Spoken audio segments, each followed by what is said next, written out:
the Bleeding Heart on Fox.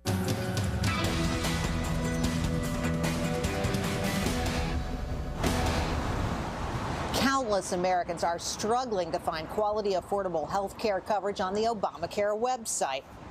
Americans like 62-year-old David Vigen, who last night on our show told us it took days to navigate all the glitches, and he's now on hold for another 45 days. Yet, meanwhile, here in Washington, politicians are debating whether the website problems are really all that bad. The program has crashed and burned at least 3 times. It's been down the whole time you've been testifying. The system is down at this moment. I would suggest the website has never crashed.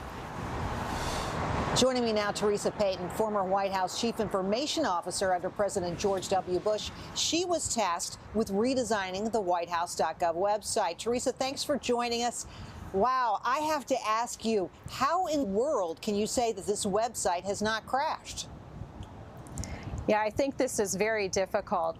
You know, a lot of times techies get caught up in the site didn't crash. It's actually that the site's just slow or a form is not working.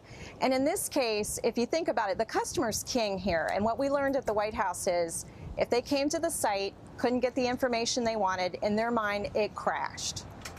Right, exactly. I think that's what so many people take away. And during the entire hearing, practically, the site was down. So it was right there in front of everybody to see. Shocking. The other big tech question that everybody was talking about was privacy, because I'm sure, as you know, there was a language buried deep in the website that said, you know, you really can't trust this site to keep your privacy safe. Sebelius countered that. Here's what she said. That is boilerplate language that should not have been in this particular contract, because there are the highest security standards are in place and people have every right to expect privacy. So, Teresa, she said, we're going to get rid of this. It's not going to be on the website anymore. But does that mean we're safe, or does that mean a line of code they just got rid of? What does it mean? Well, I think it's a little more complicated than that. You're absolutely right. And on the first thing is, I was glad to hear her say, we have a right to expect privacy. And so I hope to get customer confidence back, they'll actually create a privacy policy that we can all read and understand, and it should be front and center on that website. The second piece, though, is even a great privacy and security policy doesn't mean that the website is not hackable. So people need to take precautions and keep that in mind as they're putting information on the website.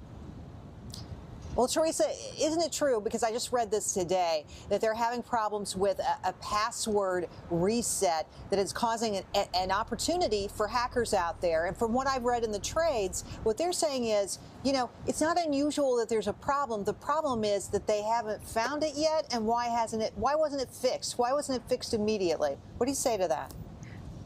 Well, you know, one of the things that I learned in my time at banking and at the White House is time and testing can be your best friend or your worst enemy. And it sounds like they feel like they didn't have enough time to actually test.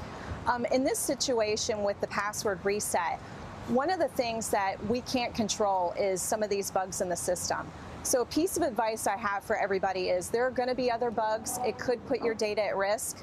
So go ahead and get a unique email address that's not attached to your bank account or the rest of your life, and use that unique email address just for healthcare. That way, if the bad guys get in and get your data, it's going to be harder for them to take over the rest of your accounts online. Well, Teresa, that's great advice. I want to play one more piece of sound. This is Congressman Rogers asking Sebelius about testing, the very thing you brought up. Here it is. Has each piece of that code that's been introduced in the system been security tested? That's my understanding, yes, sir. And the testing... Each piece of that code has been tested? Yes or no? I don't know. What do you make of that, Teresa? It sounds like she's confused about what they've done, what they haven't done. Were you surprised? I was a little surprised, because any program manager worth their weight would make sure that there was a good full testing plan. And there's automated testing tools. It doesn't just require bodies these days. You can actually program testing tools to test all kinds of scenarios. So I think one of the questions that needs to be asked is, have you answered the testing questions to the satisfaction for the security team? And do we have data in grave danger of either being corrupted or stolen? And I think that's a key question that needs to be answered. And not answered yet. So many questions, so few answers on the technical difficulties with this website. Teresa, thanks for coming in tonight and chatting with us about it. We really appreciate your time. Thanks for having me. We'll be right back with my 2 cents more and the answer to our question of the day. Do you buy Sebelius's apology? Stay with us.